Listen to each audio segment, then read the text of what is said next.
Hi there, and salam alaikum.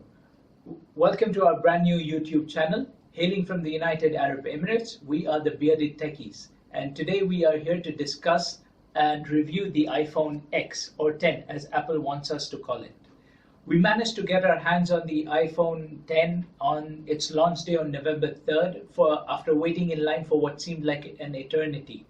And what truly shocked us was the amount of people that were there waiting, and for a 64 GB device that costs a little over 4,000 dirhams in the Apple Store and much more outside elsewhere. So let us begin with the build quality. As soon as I picked up the phone, when I unboxed it at the Dubai Mall Apple Store, I found that the build quality of the phone was amazingly well done. It was very well made.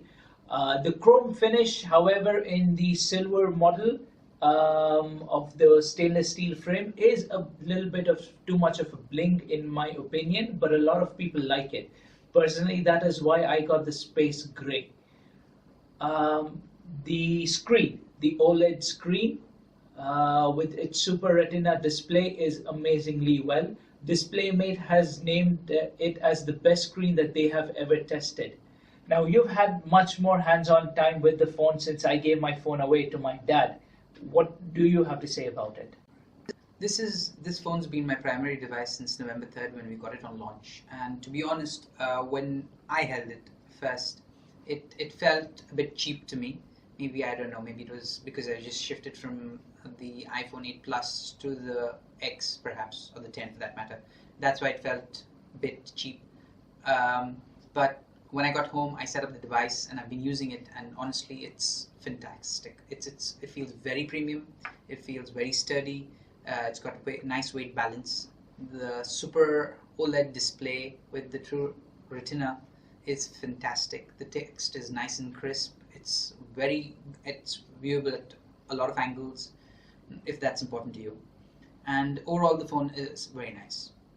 Moving on, the speakers are loud and the audio is fairly crisp. We've compared it with the S8 and it truly blows it out of the water. It's very loud comparison wise, and I felt that there was very little audio distortion, if at all.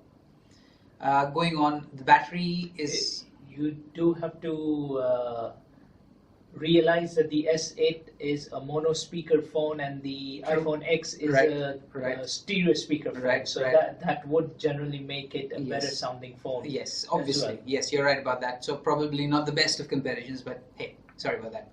Anyways, moving on, the cameras, obviously a lot of iPhone cameras have always been great, and as little as I can say about the phone, I still have to talk about it. The camera is phenomenal.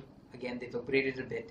They've added OIS to the telephoto lens, and they've reduced the screen aperture, which in turn helps with blurry images and people like us who don't have steady hands.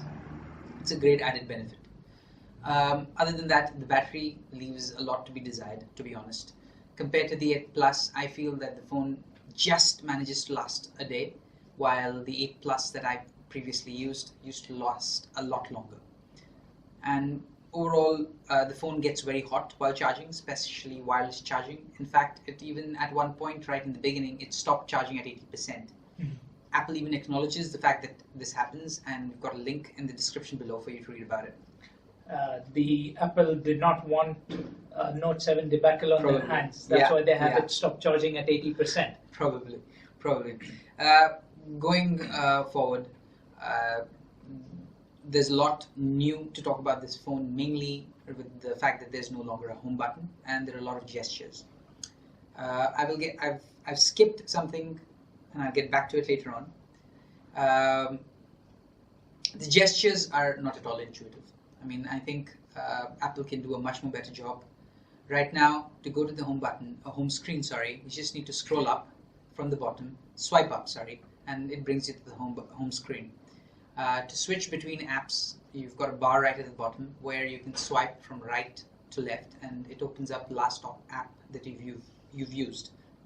Also, to open up the multitasking menu, you basically swipe your finger up and hold it there, and that opens all the list of apps. Another way to go about it is using an opposite L, swiping up your finger and moving in the right direction or the left direction, which also opens up the multitasking tab displaying different apps. To close the apps, you basically press your finger down on the tabs which are open, and a minus sign appears where you can tap to close the apps, or either just swipe up and the apps will be closed. One of the most important features in the iPhone X is Face ID.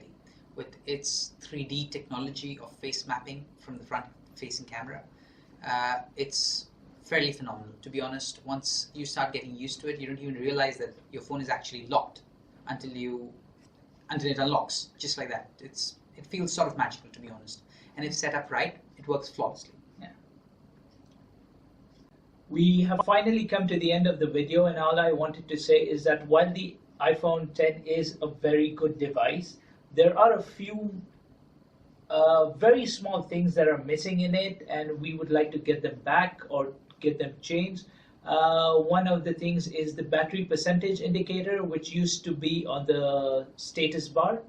Now it is only viewable in the control center, which by swiping it down you can view the battery indicator, which is kind of a bummer. And for a lot of old school people like my dad, it was a letdown. He immediately, the first thing he said is, where is the battery percentage? Why can't I see it? The second thing would be the Face ID. It doesn't work horizontally.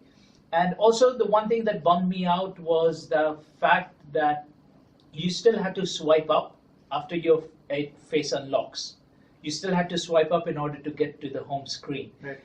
I don't know why Apple has kept it. I mean, it should just seamlessly, as soon as it recognizes your face, it should go to the home screen. I really don't know why they've kept that. A few of the things that I would like to mention are that the multitasking. I mean, the fact that iOS 11.1 just re-added the ability to force touch on the left side of the screen and enable the multitasking was a very nice feature, and I really would have liked the iPhone X to have it as well instead of the various gestures. I think that was a very nice way to do it, and maybe we'll get it back.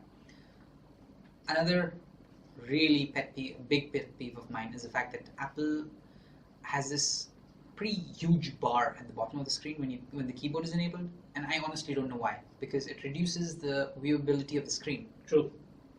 And it makes no sense because emojis can be enabled from the keyboard as well. So honestly, I don't know why it's there, and hopefully that'll go away soon too.